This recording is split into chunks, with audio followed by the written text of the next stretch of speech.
Maing buntag sa tanan. Katulgon mo ba? Morning everyone. Oh, the best king 10:30 a.m. Pastor Ivor na. But anyway, no, welcome to our 10:30 a.m. service here in our uptown na ba? In our downtown center. By the way, we also have our uptown center, no. And welcome to our 10:30 a.m. service. We exist. Kabalo man mo ba? We exist to honor God and make disciples. Okay? Now, the honoring of God has always been up there ever since 1984, from the moment this church existed. And the honoring of the Lord in our lives must come first before anything else. And it is our hope and prayer that as we hear God's word, as the word of God was being preached to us every Sunday, as it was exhorted in the word of God in small groups, okay, in every demographic, whether it's singles or the boomers or the married demographic, it is our hope and praying that the honoring of the Lord in our lives should come first, and it will be forever established in our hearts. So, if you are new here, by the way, pwede ko nagpaila-ila, no, I'm Kim, okay? I'm one of the ministers of Victory Cagayan de Oro. By the way, I'm in charge of the pastoral services of the church. So, should you have any request of wedding, okay? Kinsay mga kaslunon dire. Dili mo proud ba? Or child dedication, or house blessing, business blessing, car blessing, counseling, memorial services, funeral services, please do approach me right after the service, or please do approach us on our Connect booth. And please, ayaw mo kaulaw, ha? Okay? It's our hope na you will not be shy requesting these services because you are part of this church community. This is your house. This is our house. Ba maulaw ba ta mo abri og frigidaire sa atong ano? Oh, frigidaire. Maulaw ba ta mo abri og frigidaire sa atong balay? Dili, di ba? So dili pud ta maulaw nga mo ask og mo request mangingon ani, okay? So for those who are foreigners, if you are seated beside a foreigner, please interpret it. Interpret my Bisaya to them. And by the way, guys, okay? Let me say this one. All these services are free. So, ayaw mo kaulaw. And it has always been our joy to be of service to you. So, okay? So, tara na, request na ta, pero later na. Sabuan ko niya ni Pastor Ivor, mga manindog mo, mag-request na dayon mo. Ba? Now, anyway, part of my role as well in the church is a real life minister. So, yesterday, we visited 6 real life student applicant. We visited them in their house. And then when we were there, makahilak ko ani Pastor Ivor na. No, makita ni mo dito nga they were not just on the low income level, but they were on the very very very very low income, no. Makita ni mo ilang balay payag-payag lang. In fact, naa gani isa ka family nga lipay kay sila karon kay ting init ba. Kay kung dili ting init, ting baha permi sa ilang balay. I tell you, baha gid permi ilang balay kay naa sila dito sa mga kabasakan ba. And from 9 to 6 p.m. and then the last nga among gi-visit kay murag energized, last na gyud kaay ni. And then giabot mi og bukid diho. Ang ilang balay naa sa Bakilid. Naa sa Bakilid, I tell you, bugnaw kay didto. Pero maglisod lagi ko dito pas kay basig mo kariling ko ba. And man, I thank God na I'm part of this church where the social responsibility is not just a statement that we put in the mission and vision, but we enact upon it. So I'm saying this, I'm sharing this to you because if you do have a heart for the underprivileged students, please do support the Real Life Foundation. All right? So, and by the way, thank you for your generosity as well. Now, let me move forward. We are still in our series called Jesus Period. Can you say that? Jesus? Okay. Have you been enjoying while learning, guys? And while applying all this that was preached to you? I hope so. Okay? It is our hope and prayer that all of us will learn the heart of the Lordship of Jesus Christ, understanding His supremacy understanding that we can live out our faith while we are continually being sanctified by His Spirit and His Word. Jesus' period is not new to us as a church. It has been there even from the very beginning, since 1984. We hang it on the stage, okay? The Jesus period on the stage. We hang it sa atong entrance to make sure that we will be reminded and that everyone will know that everything we do here as a church is all about Jesus. Period. Oh, come on. I like that. Okay? It's all about Him. It's a simple proclamation that Jesus is the focus and the center of our worship and mission. He is the center of what we do here in the church. He is the reason why we are here as a church. He is the reason why we make disciples. Okay? He is the reason why we plant churches, why we do campus ministry. He is the reason why we do social responsibility initiatives. He is the reason why we have a real life foundation. His lordship is what we live by. Jesus, come on. Now this morning, we will be talking about living under the lordship of Christ. As I invite you, lami na inyong lingkod. Let me invite you to stand in reverence to the reading of the scriptures. Okay, if you do have your Bibles with you, please do open up on the book of Colossians 3, 1-4. If you don't have a Bible, it's time to buy one. Or upload in your iPhone 15, fully paid. Okay? Upload that Bible app. Okay, Colossians 3, verses 1-4. Let us read this aloud, okay? It says, if then you have been raised with Christ, that are above, where Christ is, seated at the right hand of God, set your mind on things that are above, not on things that are on earth. For you have died, and your life is hidden with Christ in God. When Christ, who is your life, appears, then you will also appear with Him in glory. Church, the Word of God for us today. Thanks be to God. Let us pray. Lord, we thank you, God, for your Word.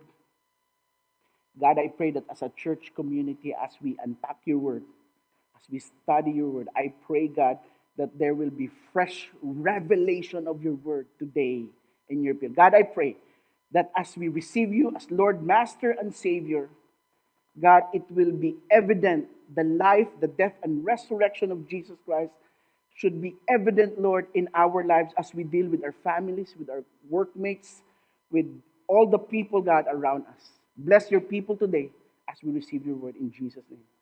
Amen and amen. May you take your seats.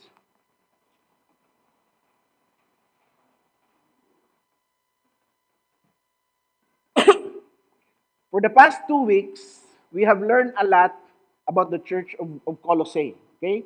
That it was a diverse place because people coming from east and from west passed by this important trade route. Now, philosophies and religion, because people passed this place, okay, philosophies and religion abounded this place. There was a constant influx of ideas and doctrines and religion. It was a fertile ground for religiosity and heresy. And these teachings, all of these teachings crept in, invading the church and creating problems. And these heretic teachings threatened the peace, okay? It threatened the peace and purity of the Colossian church. It was a combination of Gnosticism and asceticism and pagan astrology and whatever is that, and a pinch of Christianity. Murag na isult, babe. Gnosticism, asceticism, and all of that, and a pinch of Christianity. It's a mix, okay? It was a mixing of faith. And what makes it so dangerous is that there is something for everybody. Mekos na yan insan. Mix na ang tanan, okay? They were not ignoring Jesus. By the way, they were not ignoring Jesus as Lord. In fact, they acknowledge Him as God. But He is one of the many gods that they were worshiping. He is the one of the many gods that they were entertaining. And anything that presents as added works or knowledge, making Jesus not enough, making Jesus not supreme, making Jesus not above everything else, is a false doctrine. Let me repeat that. Anything that presents as added works or knowledge, making Jesus not enough, making Jesus not supreme, making Jesus not above everything, is a false doctrine, is a false teaching. That is why the Apostle Paul wrote to the Colossian church to address these teachings that undermine the very foundation of the Christian faith and the very person and work of Jesus Christ. We are being reminded today as well that Jesus is enough. Every time Pastor Ivor will preach, he will always say, Jesus is enough. Kabalo mo unsay shortcut sa Jesus is enough? Jesus, period. That's the very shortcut of it. We are being reminded today to establish in our lives the Lordship of Jesus Christ, that in everything we do, whether we sleep or we walk or we work or we do business, it should be Jesus, period. Okay? Not Jesus, comma, that you will add in the Lordship of Jesus Christ in your life, or not Jesus et al., nga gidungagan pa nimo ang Lordship ni Jesus Christ ay mong kinabuhi. There is a co-leadership of Jesus Christ in your life.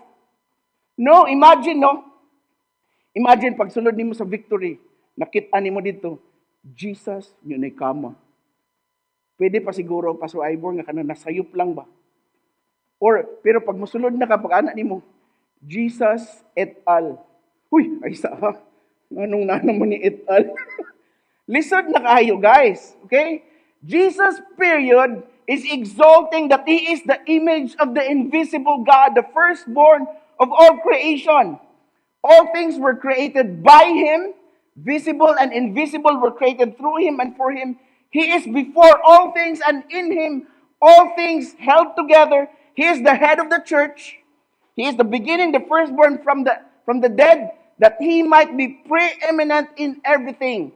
I like how the Apostle Paul said it in the church of Colossae, not by attacking right away the doctrines and those who practices it, but he exalts Jesus Christ, that He is above everything. I remember Bam. By the way, it's Bambi's birthday, no? Happy birthday, Bam. No, I remember, no, when I was in college, we are in this English tree, basta ka nang oration bitaw, oratorical English, something like that. I remember na there was we memorized I am a Filipino nga poem. I am a Filipino. In my blood runs the immortal seed of heroes. In my veins yet pulses the same hot blood that sent Lapu-Lapu to fight the alien foe. Oy, daghay na ka-relate. Okay? So, murag ingon ana ang giingon ni Paul ba? He is the image of the invisible God. He is preeminent in everything. He is before and He will be there, even after time, exalting the name of the Lord Jesus Christ. Then in everything, do not mekos there, but you put Jesus Christ, period. Grabe, sugod pa lang ito. Last week, we learned that as we receive Jesus Christ in our lives, we have been circumcised in the flesh. Not physically, but spiritually. And this cleanses us, sets us apart, and this can only be achieved through Jesus, period. No one else. We learned that we have been buried in baptism. We have been buried of our past as we were immersed in water. And as we are raised from the water, we live a new life in the Lord Jesus Christ as well. It is a public declaration of our faith that we are no longer of the past, but we are now in the Lordship of Jesus Christ. Now, when the Apostle Paul wrote chapter 3, katunggihin mo na yung chapter 3, okay? He is not saying that this is now you should live your life, forget what I have said before. No, it's not like that. Not at all. Wala niya giingon nga, okay, pasag dito si chapter 1, pasag dito si chapter 2. This is now you should live your life. No. Okay? Naay bearing ato yang giingon sa chapter 1, naay bearing atong giingon sa chapter 2. Because what the Apostle Paul says is that you should bring that knowledge with you as you apply it in your new life. Because practical living is based on the foundation of the biblical truth in our lives. It's the very foundation. The way we live, how we think, how we see the world, and how we see ourselves living in this world is rooted on how Jesus lived, is rooted on how Jesus died, and is rooted on how Jesus was resurrected from the dead. This is the practical application, church, of the teachings that was taught to us. Okay? That is why every time na mag-benediction me, it should not be pure knowledge. Wow, nahibaw-an ako nga, dili na Jesus. No, no, no. It's not just knowledge. But as we go out there, as we talk to the mamaligya dito og kanang rice toppings, we will apply what we have learned here. As we talk to the guards, as we talk to the people out there, as we go back to our house, apply what you have learned here. Practical application. We cannot just declare and defend the truth. We are to demonstrate as well the truth in our lives. Maikit, no, maikit mo ana ba? Kabalo ka ingon ani gid sa Bible ingon ani. Grabe ni mga defend ba? Pagtalikod day nila, wala na day nimo gi-demonstrate sa imong kinabuhi ang imong giingon. Nakasabot ba mga foreigners sa ako? Please interpret it. Now, and yes, I know that we are still being sanctified, no, in the Lord. But we should shy away, we should go away with the elementary teachings that sapagkat ako ay tao lamang. May hangganan, may pangangailangan. Ba, pumapatol din pa minsan-minsan. Man, we should go away of that elementary mindsets. Because if that could be our reason always, then we are not living on the truth that Jesus died and that his blood was shed for us, that cleanses us away from all this filthiness of ours. We are undermining his work. Lihukan po ko namuro ko sa Pastor Ivor po ba? So when the Apostle Paul said, if then you have been raised with Christ, can we show that one? Verses 1 and 2. If then you have been raised with Christ, is an understanding that we really have a vital and real identification with his life, death, and resurrection. And because of that, we should seek those things that are from above. Because of that. And the Apostle Paul described a believer as having died and having been raised with Christ and having their lives with Christ now. That the old has gone, being nailed at the cross. The old has gone, okay? Gipako na to dito sa cross. Gusto ni mo kuhaon, nga imong dalhon, ni mo ipako. No, no more. And it is only to those who are raised with Jesus Christ that we can seek those things from above. We no longer seek the things of the past. We no longer seek the old sinful lives that we have, the old sinful desires that we have. Living under the lordship of Jesus means that we now live in an intimate relationship with him as the source of our new life, as our reasoning and as our reason for living.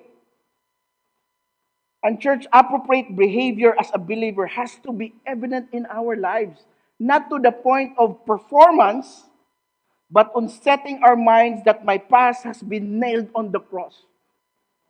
We are not to perform. Mugin akong buhaton, dapat pag-abot na ako sa church, dapat mo amin dahil ko ni Pastor Ivor.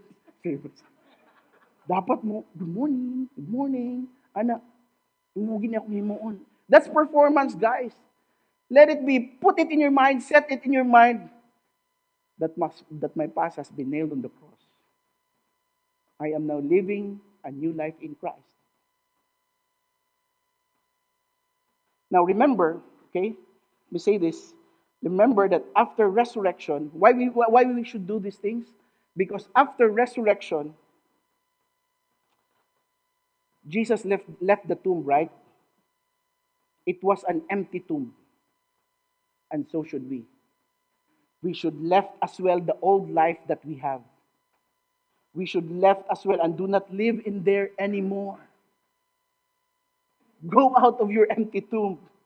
The old life we had is now empty in its influence to us. After resurrection, Jesus went to his disciples and spent time with them before going back with them. So should we. Let us live our lives to be with other believers, serving with them, fellowshipping with them, serving one another. Let us go back to other believers. Let us fellowship with them. After resurrection, Jesus lived supernaturally, doing impossible things. So should we. Authority to heal the sick, authority to pray for people that they can be casted out by their demons. Authority has been given to you and me. It is the enabling power of the Holy Spirit given to us. Basig na alay magkirap-kirap ang mata dito, mudagan na dayon ka ba? I mean, kirap-kirap dito ang suga. Hulululuon sa may naadri. Pag magkirap-kirap gay ng suga, nahadlok na sa nimo. Why? The enabling power of the Holy Spirit is with you. So ayun, hadlok. Tingnan siya, ay sigara-gara diya. Kusog ka manghadlok ka. Hadlokan na ba ko, pero the enabling power of the Holy Spirit is upon me. Bantay ka na ako. Okay, ayun, hadlok guys. Now, after resurrection, Jesus looked forward to heaven. And so should we as well. We are to recognize that what we have today is temporal, and our citizenship, pardon my S, lies on the eternal place set for us by God. Let us seek to be seated at the right hand of God, the scripture says. This means that He is now enthroned as the Lord of our lives. Jesus is now exercising His sovereign rule in us. That He is the only one and the one and only Lord in our lives. Am I right?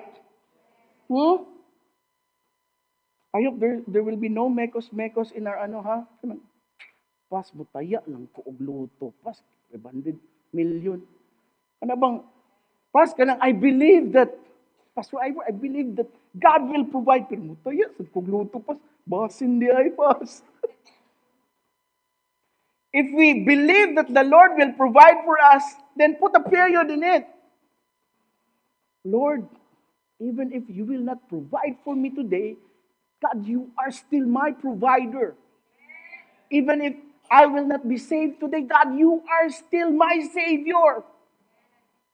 That even if kind of faith, let me move forward. The scripture also says to set our minds on the things that are above. It is reasonable for us as believers today to seek the heavenly things. It is seeking heavenly things is acknowledging that He is the one who continually filling our thoughts, seeking the heavenly things. Setting our mind on what is of heaven and what is of the Spirit, the Bible says, is life and peace for us as believers today. Now, the word set here is not just a one-time, big-time thing. Set your mind. Okay, the word set is not just a one-time, big-time thing. We do not just set our mind on heavenly things because it is Sunday, because it is our small group day, because it is the Boomers Day, or it is the Singles Connect, or it's the Marriage United Day. The word set commands an ongoing action, a lifestyle of setting our minds on the heavenly things, things that are from above. Lifestyle, it should be going on again and again, repeatedly. And there should be a passion and desire of setting our minds on the heavenly things. Now that we are of the Lord, in the Lordship of Jesus Christ, Let us now act in reference to the Lordship of Jesus Christ. Let us now act in reference to the heavenly things. Okay? So let us set our minds to the study of God's Word. Let us set our minds to prayers and to communion, to fellowship with the believers. When people persecute you because you are now reading the Bible or you are now being discipled, when they persecute you because you are now praying, do not flinch. Because it is a starting point, it is a good starting point that you are now in the Lordship of Jesus Christ. Man, amen! Naba mo sa face karon nga gina-persecute mo? Do not worry. That's the starting point of Jesus' period in your life. Set your mind to Sunday services as well. Manamak kung sapatos doon, no? As we set our minds on Sunday services, let us not be late as well. Lain, lagi ning tambok, lagi ning mga picture diri Pastor Ivor. Mangigo lang. So that we can worship God and set our hearts as well as we receive God's word.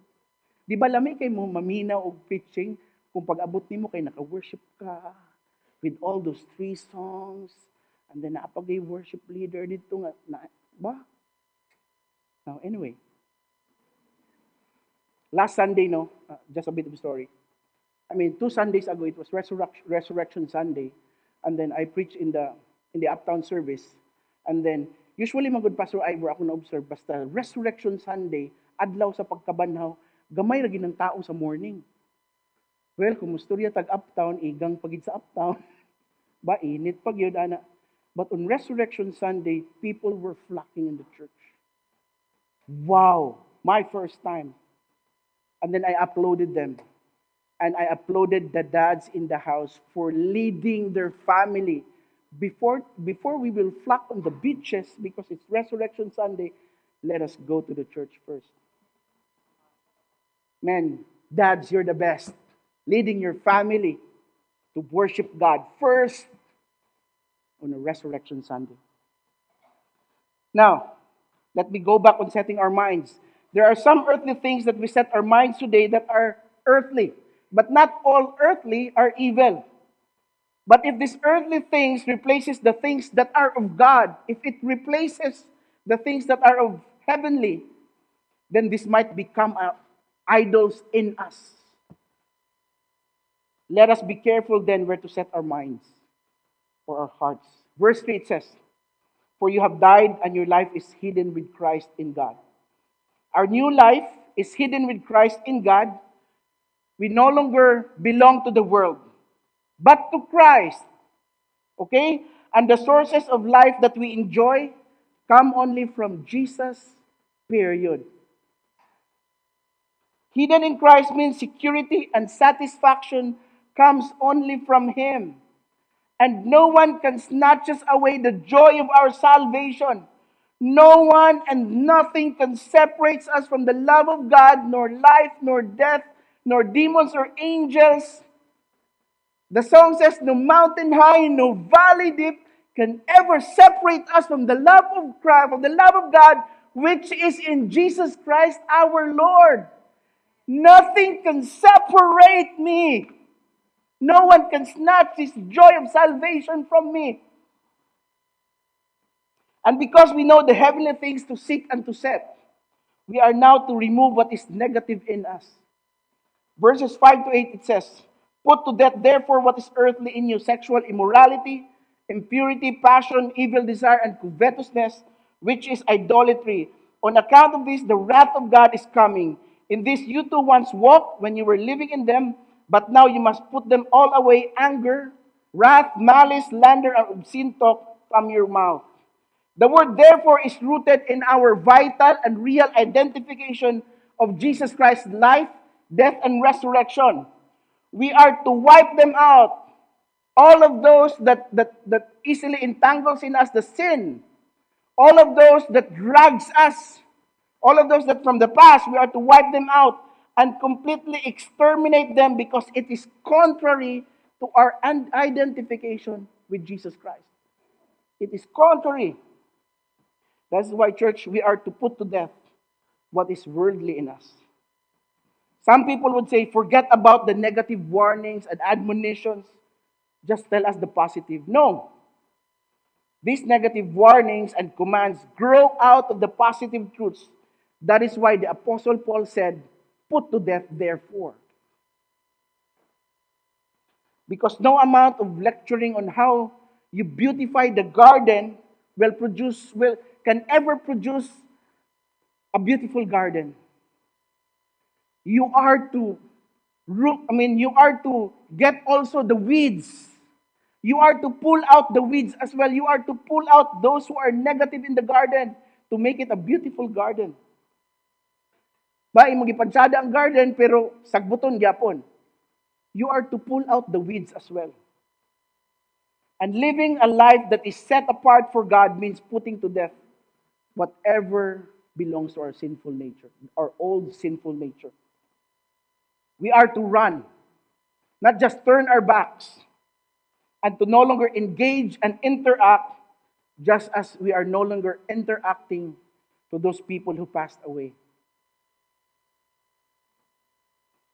Because our former life has no place in a life that is united with Christ. Now, because these are the practical things that we should apply in our lives. Our former life on sexual immorality has no place in our life with Christ. Impurity, passion, evil desire, covetousness, these are idols replacing God in our lives. For married people, keep the marriage bed pure. Young professionals, do not conform to the pattern of this world, to the mindsets of this world when it comes to premarital sex. I have read this, why have good sex when you can have great sex when you are already married? Within the bounds of marriage, within the context of marriage.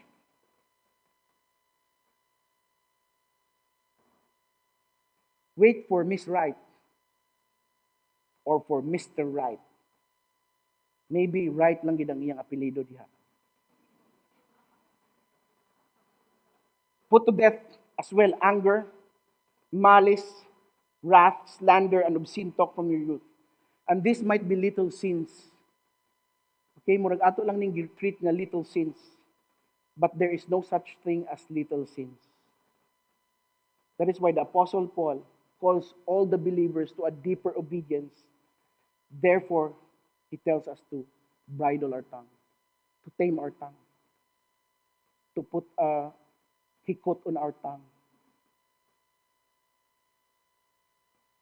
Before kay ng mga victory stickers ang mga sakyanan pas and then we are not encouraging them anymore magbutang mga victory stickers.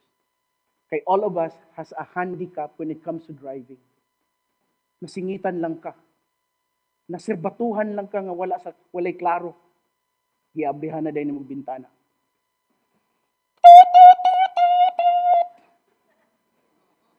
Remove those stickers. Napay mga Bible verses. Nanaan lang gamay ba? Maski wala good. Abrihan.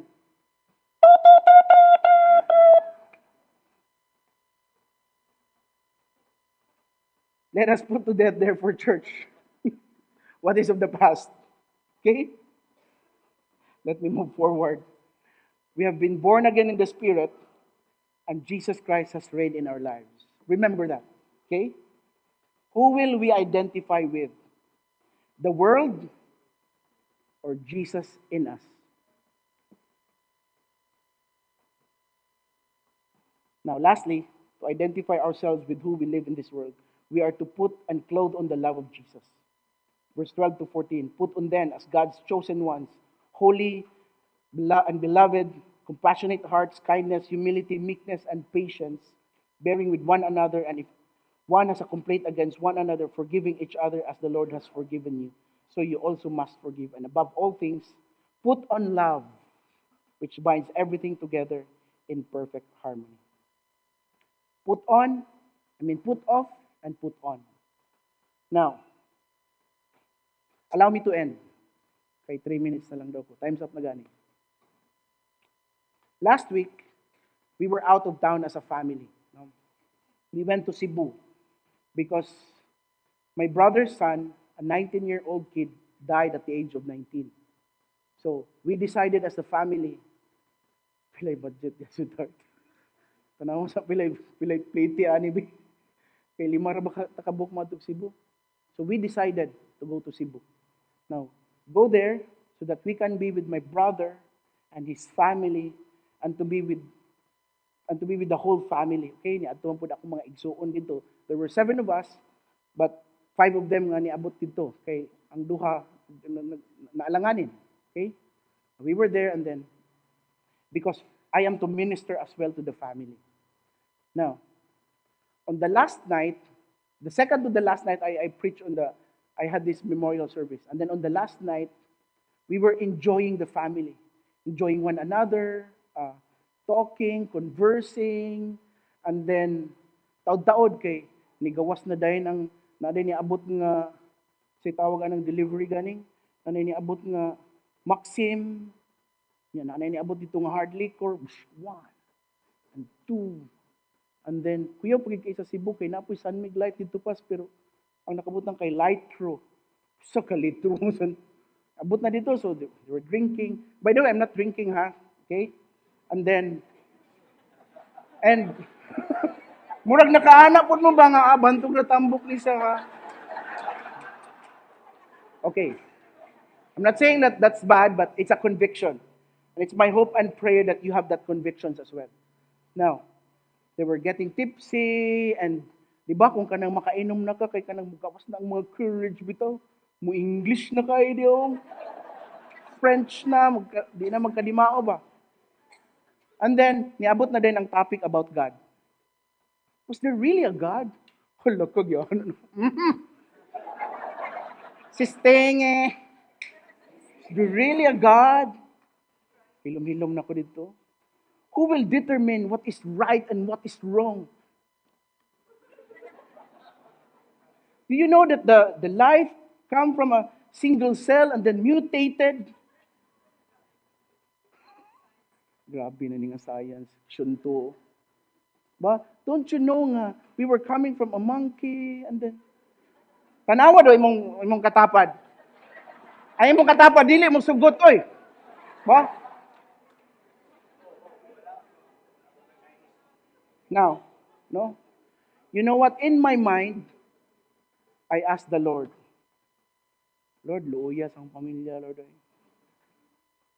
I'm isa pa ko sa mga Christians sa akong family, no? And then, my hope and prayer. Gapray ko, hinay-hinay, basta kanunay, ang pagbago diya sa kinabuhi nila. Anyway, I asked the Lord, Lord, send me, O God, to this family of mine, Lord. If you want to use a tongue, use me. If you want to use a hand, Lord, this is my hand. But Lord, if not, send someone else as well, so that they too will know the saving faith of the Lord Jesus Christ. Because in my mind and in my heart, I know that I can debunk them. I know that I can put them to shame. Grabe gid kay ano? I know that can grabe gid kay ana. Sisiw ra kay ni. But if I can do all these things, shame them, okay? Debunk them, okay? Negate them, but on my part, have not love, I am useless. I'm just a noisy gong and a clanging cymbal. Even though we know all of these things, even though we have the heavenly things in us, but have not love, then it's useless as well. These are the practical applications in us. We are not to use God's word to condemn them, to refute them, to negate them, to debunk them. We are to use the word to encourage them and inspire them and build them up in the word. The Bible says in 1 Corinthians 13, 1-4. if I speak in the tongues of men and of angels, but have not love, what? I am a noisy gong or a clanging cymbal, and I have prophetic powers, and understand all mysteries and all knowledge. And if I have all faith so as to remove mountains, but have not love, I am nothing. If I give away all I have, and if I deliver up my body to be burned, but have not love, I gain nothing. In fact, there was a statement there of my brother, and I said, bro, istorya ta pag-abot sa Cagayan de Oro. Ayaw lang, this is not the right time. I just want to hear them, all their mindsets, and pray. Lord, I believe that Jesus, period, will change them, transform them from the inside out, and let them live, enjoy salvation. Let them live and see things on your perspective, God. Bless them, Lord. Bless my family, God. Alright? My hope and prayer nga walay nasakita na ako sa inyo, ha. Kung naaman, we can pray for you. Pastor Ivor and me and Bambi and all the leaders will be here to pray for you. Shall we bow down our heads and pray? Lord, we thank you, God, for this time. Thank you, God, for the preaching of your word. Thank you, God, because you have reminded us today, Lord, to set our minds and not be affected to others as well. Not be affected on other things, but to be affected on the finished work of Jesus Christ on the cross. Salamat, Lord. God, it is my prayer, God, to put on your love this week. And that love, Lord, will be evident when I release forgiveness. That love of yours, O God, will be evident, Lord, when I see compassion, when I practice compassion. God, your love will be evident when it comes to reconciliation. Reconciling myself to my brother, to my sister, to my father, to my mother. Even, God, to others, Lord. Even, God, to my silingan, Lord. God, I pray that I will put on that love of yours, God, this week and the weeks to come. We thank you, Lord, because Jesus, period, is worth more than anything that we can find here on earth. I pray for your grace to continually transform us, to be like you, to be Christ-likeness, putting therefore what is earthly in us. Salamat, Lord. God, I pray, Lord, that as we hear these things, as we go out, we will apply it to God. Lord, I pray that there will be an opportunity, even for one person, O God, that I will show love and compassion and forgiveness, that I will show and teach him or her with the teachings that are from above. Use us mightily, Lord, in advancing your kingdom, your word, your gospel in the life of many of those who are not yet with you, so that they too can experience what I have experienced today. Thank you, Lord. Bless your people today. In Jesus' name. Church, all heads bowed and all eyes closed. If you are here today and you have not left that tomb, you have not left that old life of yours, that you have not left those old sinful desires, that you are not yet in the Lordship of Jesus Christ, with all heads bowed and with all eyes closed and with all humility before God, let me pray for you. Can you raise your hands? Thank you for that. Thank you for those hands. Thank you for those hands. Leaders will come to you and pray for you. Thank you for those hands. Lord, you have seen these hands. Lord, you have seen the hearts as well, Lord, of those who did not raise their hands. Lord, it is my prayer, God, that as Jesus Christ died on the cross, He took out the shame and condemnation. He took out what is in the past and nailed it on the cross. Lord, bless these people, oh God. If that is you, pray this prayer with me. Lord, I know that I have sinned against you. God, I've heard this preaching today. Lord, I accept the gospel today. I accept the life, the death, and resurrection of Jesus Christ. And I confess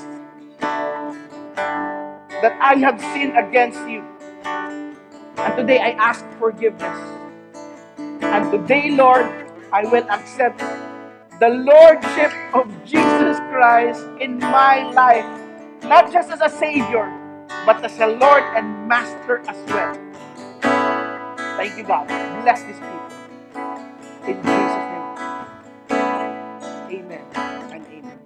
If that is you, you have raised your hand. Please do continue to walk in the Lord. Please allow these leaders to journey with you as well. Alright? Shall we stand on our feet and worship our Lord Jesus, period.